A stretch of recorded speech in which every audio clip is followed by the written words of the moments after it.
Inilah salah satu sudut di wilayah Kecamatan Trowulan, Kabupaten Mojokerto.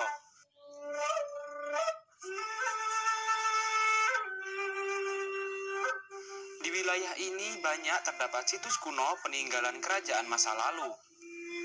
Situs kuno tersebar hampir di semua tempat di wilayah Kecamatan Trowulan, antara lain berupa candi dan berbagai benda peninggalan lainnya.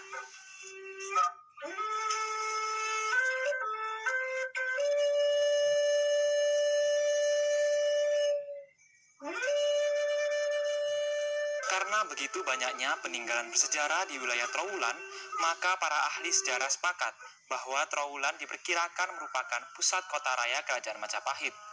Menurut catatan sejarah di kota raya Majapahit, yang sebagian besar warganya beragama Buddha dan Hindu, ternyata terdapat komunitas Islam sebagai kaum minoritas.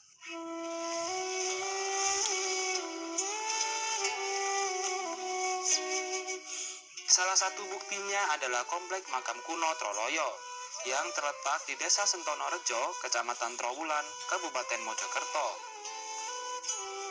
Namun demikian, tidak ditemukan peninggalan bangunan masjid di wilayah kota raya Majapahit.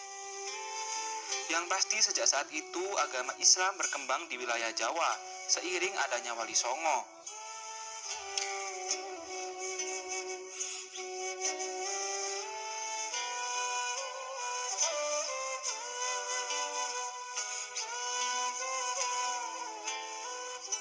Sementara itu, bangunan masjid yang berukuran besar di wilayah sekitar Trowulan mulai didirikan sejak tahun 1800-an pada saat Bupati Mojokerto Kromojoyo Adinegoro berkuasa.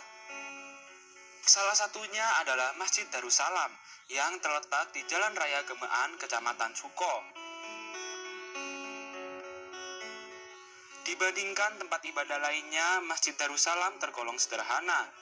Namun masjid ini menjadi saksi sejarah perkembangan Islam di sekitar wilayah Trowulan, Kabupaten Mojokerto.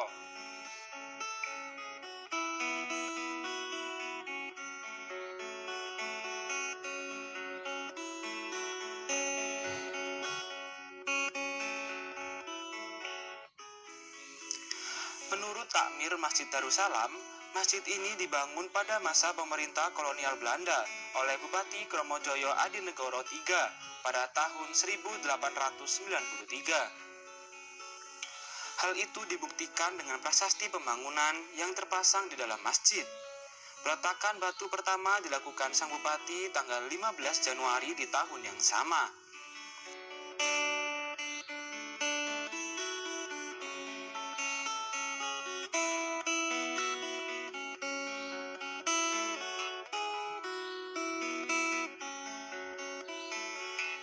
Meski berumur 2 abad, bangunan Masjid Darussalam mayoritas dipertahankan seperti aslinya.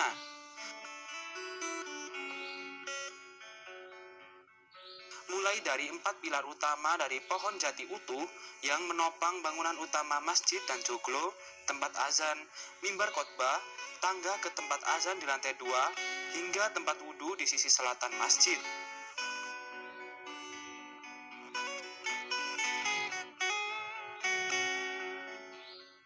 Tempat wudhu berbentuk segi 6 dengan bak air berbentuk segi 8.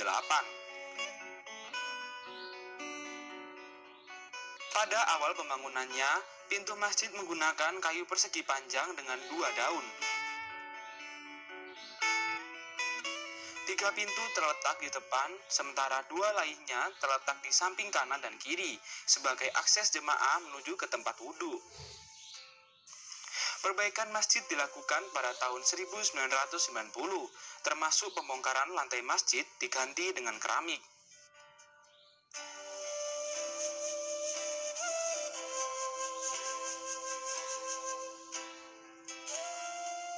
Pada umumnya, masjid dibangun dengan menara untuk azan di luar bangunan utama.